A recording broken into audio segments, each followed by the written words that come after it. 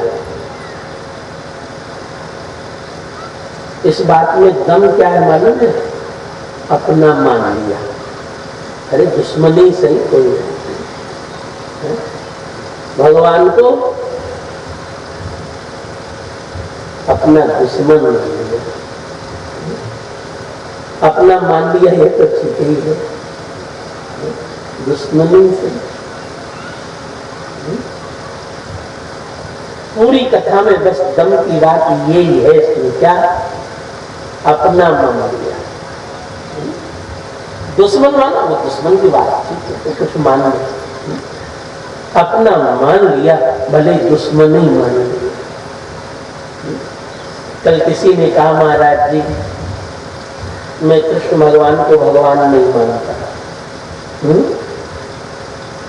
देखो उसके सब कृष्ण भगवान को भगवान नहीं मानता। मैंने कहा भैया तू ही कह रहा है अपने मुंह से, क्या कृष्ण भगवान को?